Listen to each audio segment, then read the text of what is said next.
capítulo de número 16.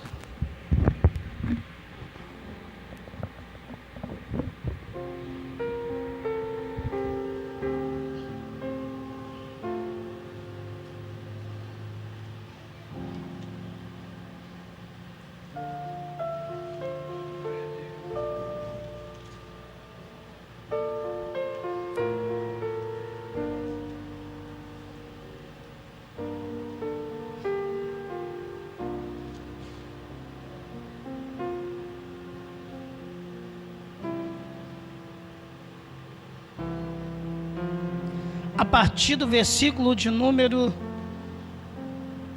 9.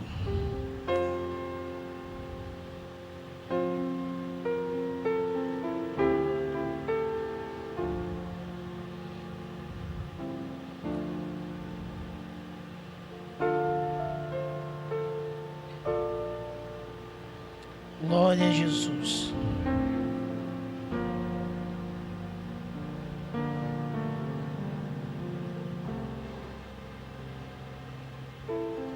Versículo de número 9.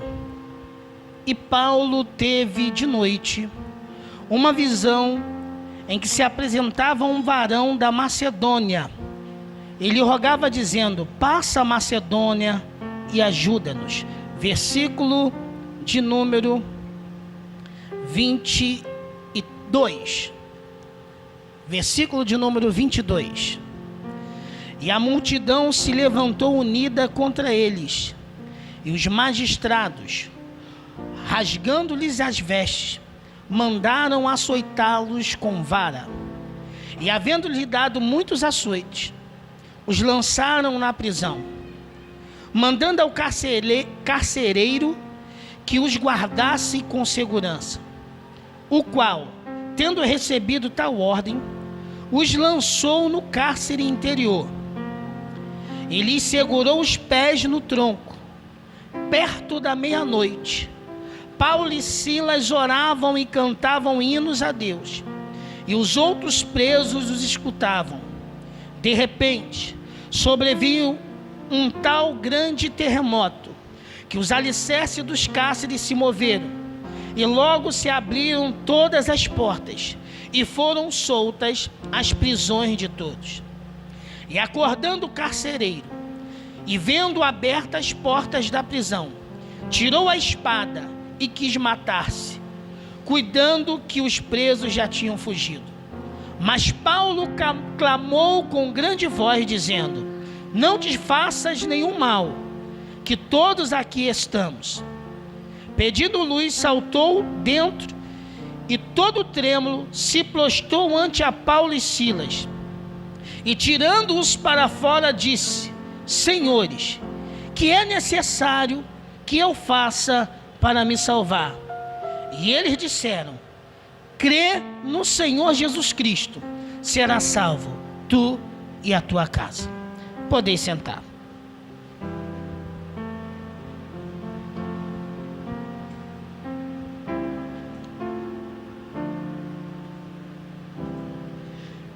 Estamos diante de um texto das Sagradas Escrituras muito interessante, onde o apóstolo dos gentios, ele sai para fazer a obra do Senhor.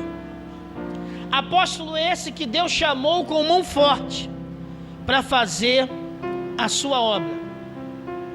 Lucas narra de forma muito especial o chamado da vida desse grande homem de Deus chamado Paulo. Saulo de Tarso era um homem cruel, era um homem doutor da lei, que havia estudado a lei e perseguia qualquer religião que não fosse o judaísmo. A Bíblia diz que ele era implacável em sua perseguição. Há quem diga que ele estava presente na morte de Estevão, o primeiro mártir da Bíblia.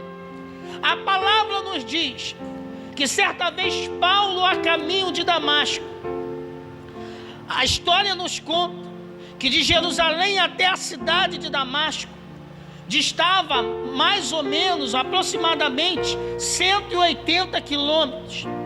Paulo viajou 180 quilômetros para perseguir os crentes. Ele gostava desse ofício, porque ele entendia que estava sendo um instrumento de Deus, porque era isso ensinado no judaísmo para eles, que qualquer religião deveria ser repreendida no meio do povo. A Bíblia diz que no meio desse caminho, uma grande luz apareceu e Paulo caiu. Pastor, caiu da onde? A Bíblia não fala se foi do cavalo, do jegue, do jumento. A Bíblia não fala de onde ele caiu. A Bíblia diz que ele caiu em terra. E quando ele caiu, uma grande luz que envolvia aqueles que ali estavam, a Bíblia diz que ele ouviu uma voz que dizia: Paulo, Saulo, Saulo, por que me persegues? Nesse momento ele entendeu que não estava falando com qualquer um, mas ele estava falando com os Deus dos crentes, aquele que se manifesta no momento da aflição. A Bíblia diz que ele fala: quem fala, Senhor? E Jesus responde, porque Jesus é bom, irmãos. A Bíblia diz que Jesus fala para ele: eu sou Jesus a quem tu persegues. Paulo fica cego, vai para uma localidade, e ali Deus fala que iria usar um homem chamado Ananias. Deus fala com Ananias. Ananias teme, porque conhecia a fama de Paulo de matar crentes. Mas quando Deus envia, Deus dá o resultado, Ele capacita. Às vezes a gente tem medo do resultado da nossa chamada. Às vezes a gente tem medo no que Deus nos manda fazer, porque às vezes vai à contramão daquilo que as pessoas querem. Mas eu aprendi uma coisa com o apóstolo Paulo: é muito importante estar debaixo da vontade de Deus. Ananias vai lá, ora por Paulo, Paulo volta a ver. E Paulo agora passa mais de 10 anos quietinho, aprendendo com Deus, até sair junto com Barnabé para fazer a obra do Senhor. Em determinado momento, a Bíblia diz que a igreja está orando, e o Espírito Santo bradou, o Espírito Santo falou: separai-me Barnabé e Saulo. Olha, irmãos, Deus revela, Deus fala, Deus age. O nosso Deus não está no madeiro, Ele desceu de lá. O nosso Deus está vivo. Ele declarou nas suas palavras: todo o poder foi me entregue, me dado, no céu e na terra. O apóstolo Paulo começa a fazer a obra de Deus.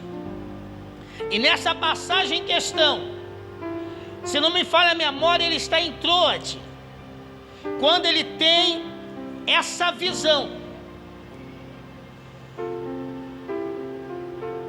Ele tem essa visão de um homem chamando ele para passar a Macedônia.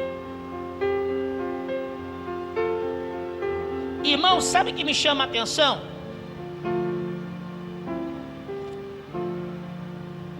Deus convida Paulo para ir num lugar que ninguém tinha ido.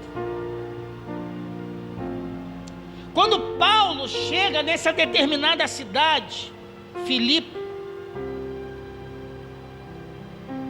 quando Paulo chega nessa cidade, ele se depara com uma cena interessante. Uma jovem, diga comigo, uma jovem que tinha um espírito de adivinhação. Ela adivinhava as coisas, era uma escrava, e os seus senhores ganhavam uma grana preta com ela. Porque tem pessoas, irmãos, que gostam de se aproveitar da desgraça dos outros, de lucrar com a desgraça dos outros. Aquela jovem era possesso de espíritos, de demônios, e os seus senhores gostavam disso. Por quê? Vou parafrasear aqui, me permita conjecturar. Se eu quisesse fazer um negócio com o pastor Frank, e essa garota tivesse, como tinha o espírito de adivinhação, ela iria conseguir me dizer as falhas da empresa do Frank, para que eu, que queria fazer negócio com o Frank, me aproveitasse das oportunidades. Porque o diabo é assim, ele veio para matar, roubar e destruir. Ele é enganador, ele é mentiroso, ele é um desgraçado.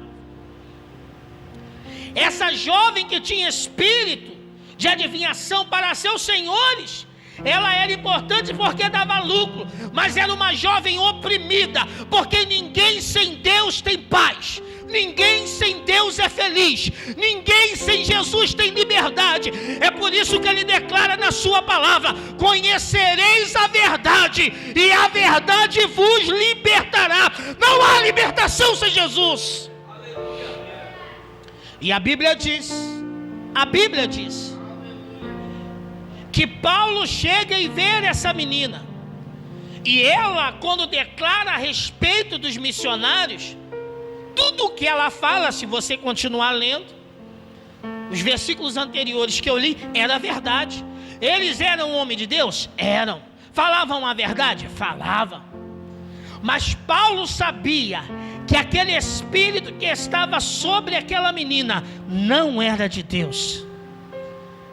E aí, irmãos, aonde tem um crente cheio do Espírito Santo, aonde tem um crente que tem revelação do alto, o diabo não tem vez. Paulo olha para aquela menina e expulsa o demônio da vida dela. Seus senhores ficaram desesperados, porque os lucros que eles tinham com aquela menina, agora eles iriam perder o investimento que eles fizeram. Talvez, para se associar àquele bando, tinha que ter uma grana preta, os acionistas daquela menina endemoniada. Mas Paulo chegou lá e repreendeu aquele demônio. E agora Paulo foi levado para os magistrados, para os juízes. O que eu aprendo aqui? Que mesmo você fazendo a coisa certa, mesmo você fazendo a vontade de Deus, você pode sofrer injustiças, você pode sofrer danos. Paulo estava no centro da vontade de Deus, Silas estava no centro da vontade de Deus, porém Deus permitiu que eles fossem julgados. Essa história que esses teólogos profanos pregam por aí, que é só vitória, que é só bênção, eu quero te dizer que o crente passa pela aflição, o crente passa pela dor, o crente passa pela angústia. Eu disse passa, não disse fica, porque o choro pode durar uma noite, mas a alegria vem pela manhã, porque Deus é fiel.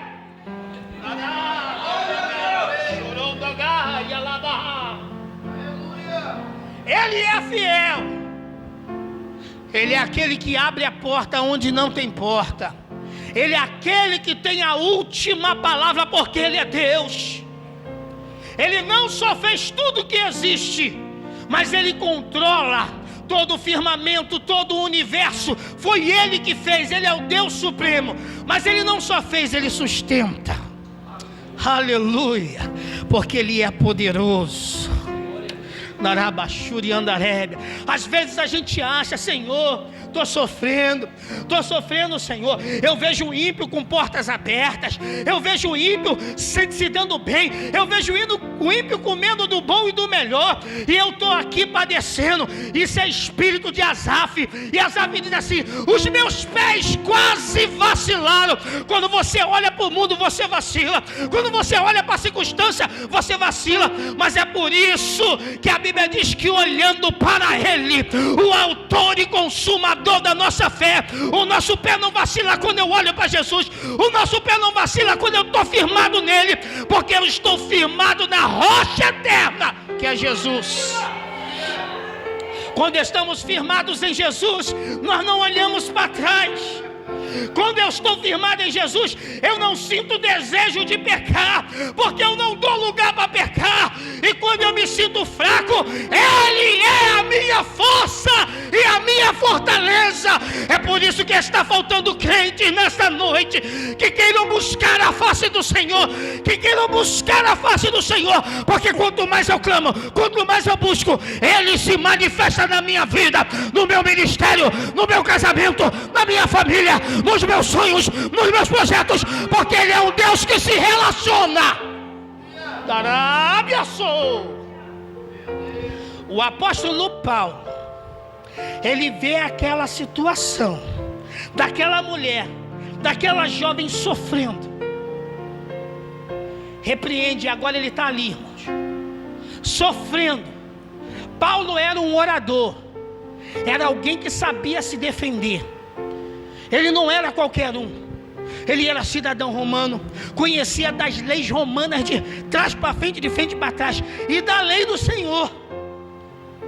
Mas mesmo Paulo se defendendo, os magistrados o julgaram culpado. Tem hora, irmãos, que as portas se fecham, e não é para entender, é para aceitar.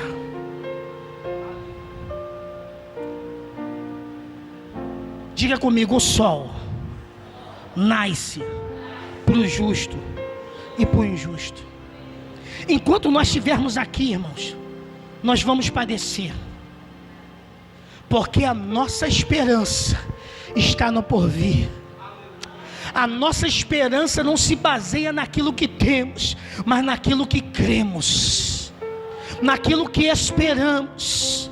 Se você espera o que você vê, tu não espera. Eu ouvi essas palavras esses dias no louvor. Se você está esperando aquilo que tu vê, você não está esperando, mas você precisa crer. A Bíblia diz que essa mulher foi liberta, mas Paulo foi para o Chilindró, ver o sol nascer quadrado, foi para a prisão. Mas ele foi só para a prisão? Não. A Bíblia diz que bateram nele, açoitaram ele. Só ele não, Silas também. Apanharam. Depois de ter tomado um couro violento, a Bíblia diz que deram ao carcereiro, e o carcereiro colocou eles, não foi no cárcere em cima, foi lá embaixo. Imagina, o cárcere embaixo, de acordo com a tradição judaica, eram lugares que os homens ficavam abaixados, não ficavam em pé. Eram lugares escuros e úmidos, e lá dentro eles ficaram abaixados, presos pelos pés e pelas mãos. Por quê? Porque eles pregavam a palavra de Deus. Já viu coisa boa para o crente glorificar é sofrimento? Parece que é o ingrediente especial. Quer ver crente que glorifica? Quando ele está na prova, está com dor, aí que ele glorifica com gosto. Você olha para o crente fala glória a Deus. Aí tem aquele crente seco que fala: para que ele grita? Para que falar tão alto? É porque ele sabe que o Deus do refrigério, o Deus da alegria, o Deus do conforto, o Deus do consolo, Ele se manifesta. A Bíblia diz que Paulo e Silas, depois de uma surra, decidiram: vamos adorar? Vamos louvar? O que é que tu faz quando a peia canta? Tu murmura? Quando tu tem que perder, a primeira coisa que tu fala: não vou na igreja, não vou para a casa do Senhor, Deus não está me vendo, estou chateado, não vou para a casa de Deus. Como é que eu posso estar louvando o Senhor se eu estou passando por isso?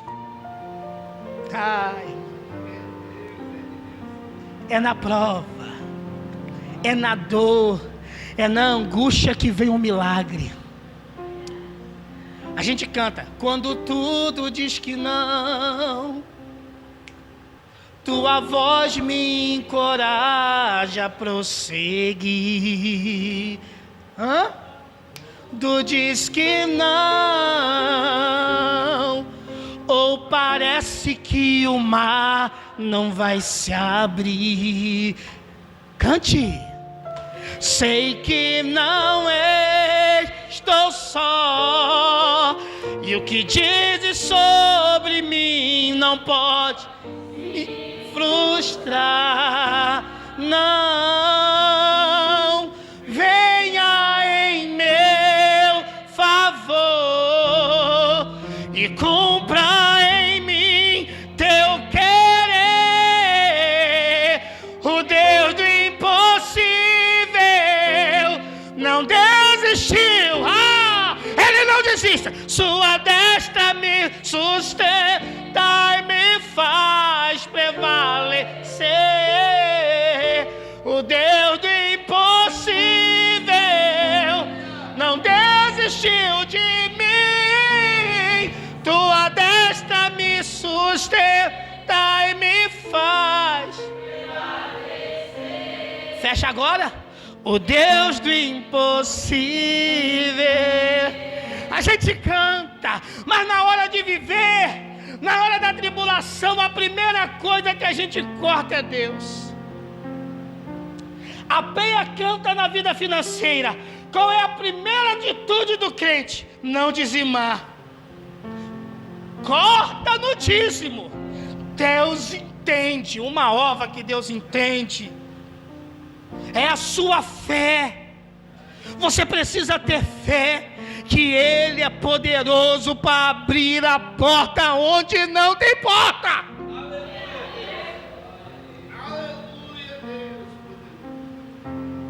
As coisas estão dando errada, não vou para a igreja. Eu estava indo na igreja, eu estava indo na terça, eu estava indo na quinta, eu estava indo na quarta na oração com a irmã Mariúcha, estava indo na escola dominical e a prova está cantando. Então não vou mais. A Bíblia diz: se te mostrares fraco no dia da tua angústia, a tua força é pequena. Eu preciso viver o que prego. Evangelho precisa ser vivido. Pode dar um glória? Precisa ser vivido. Você está lá cansada, chateada da vida, e chegou a hora na quarta-feira para oração, e Deus está falando: eu quero falar contigo. Eu quero falar contigo. Aí você fala: ai, mas eu vou chegar lá. Ah, meu Deus, eu queria tanto descansar. Eu quero falar com você. Parece que eu estou vendo Deus falar como falou a Ezequiel: ponha-te de pé e eu falarei contigo. A Bíblia diz que Paulo e Silas olharam um para o outro. Vamos louvar? E a Bíblia diz que eles começaram a adorar. Começaram a adorar. E quando eles adoravam, irmão, quando eles adoravam, os outros presos escutavam. Porque quando você adora, as pessoas escutam, e Deus também. Mesmo que tu tenha a voz feia, mesmo que você cante errado, mas quando você quer adorar a Deus, Ele te ouve, porque Ele é um Deus que sonda os corações.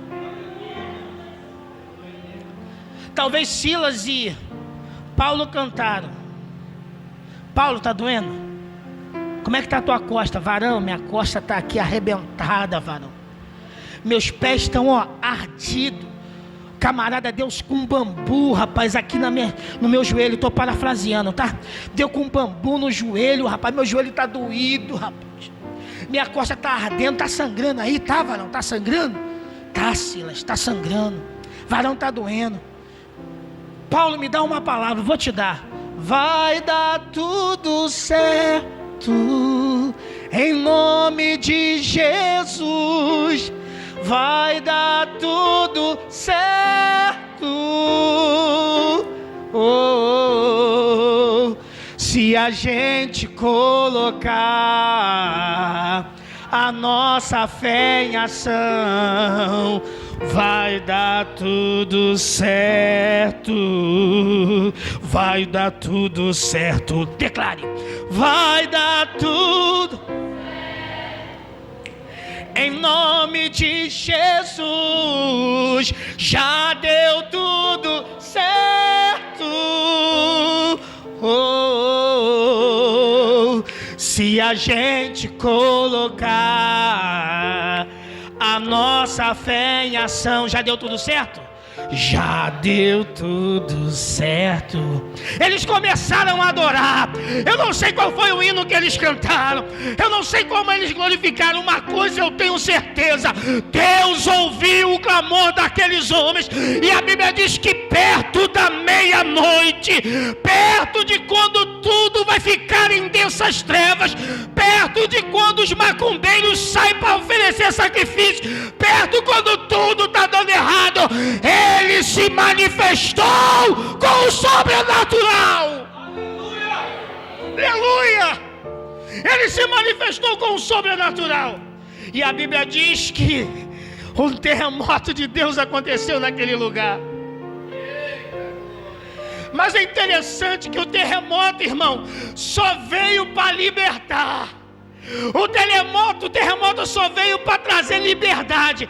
Por quê? Porque a cadeia se abriu e as amarras, as algemas, elas se quebraram, elas abriram. O sobrenatural de Deus vai acontecer na sua vida. O sobrenatural do Senhor vai te surpreender. Aquilo que está te amarrando, aquilo que está te prendendo, aquilo que está te angustiando, eu quero te dar uma notícia: vai soltar, vai quebrar. Aquele que saiu vai voltar, aquele que se perdeu vai voltar para casa dizendo: me perdoa, porque é o Senhor que faz, é Ele, é Ele.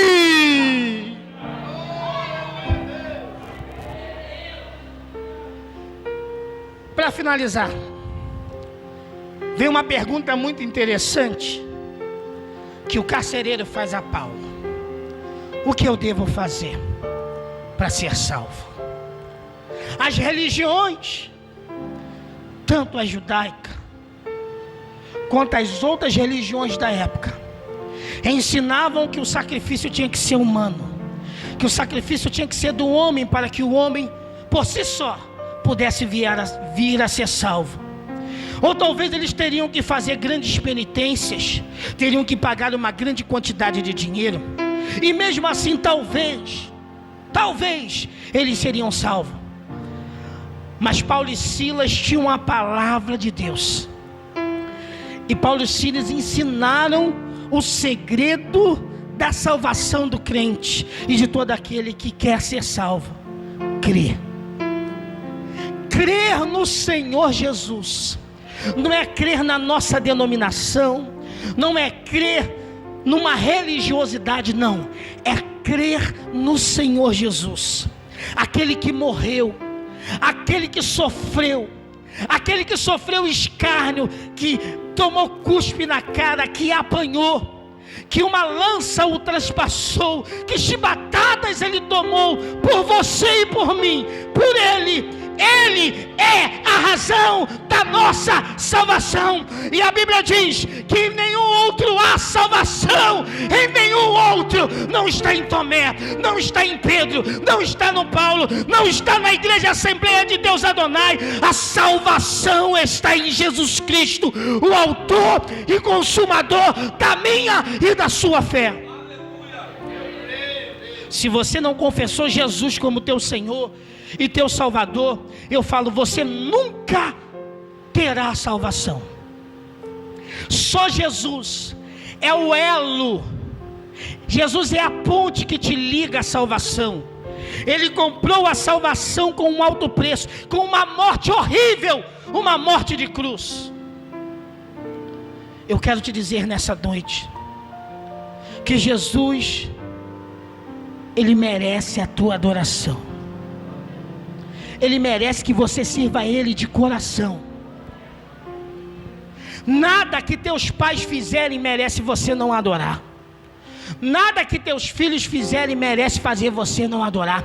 Nada que seu patrão fizer merece calar a tua adoração. Nada que homem nenhum fizer merece calar a tua adoração. Eu quero te dizer, pastor peca, pastor erra, pastor pode ser injusto, mas Jesus não é.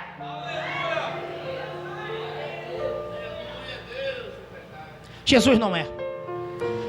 Ele é a razão de estarmos aqui nessa noite. Todos vocês tinham uma desculpa para não vir ao culto hoje. A pressão subiu, a perna doeu, deu dor nas costas, na frente, atrás, no olho. Estou com taquicardia. Todo mundo tem uma história para contar.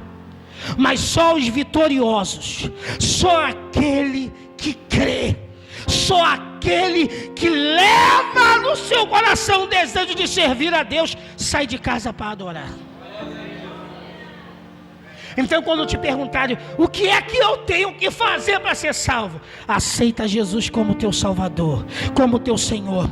Ele quer escrever o seu nome no livro da vida. Ele quer perdoar os seus pecados. Ele quer te dar paz. Ele quer te dar alegria. Ele quer que você nunca mais se sinta sozinho. Pastor, eu sou crente e eu me sinto sozinho. Você precisa de Jesus. Você precisa de Jesus. Convide Jesus hoje. Você crente da Assembleia de Deus Adonai, ou vocês que vão ouvir essa mensagem pela rádio, que estão nos ouvindo nesta noite, nessa mensagem, convide Jesus para entrar na tua casa, na tua família. Convide Jesus para mudar a tua história. Só Ele tem o poder de mudar você. Só Ele tem o poder de transformar a sua vida. Eu tenho uma palavra de Deus para você que está me ouvindo, que vai me ouvir pela rádio. Jesus te ama, e por mais que falem ao contrário, Ele continua te amando. Vamos ficar de pé.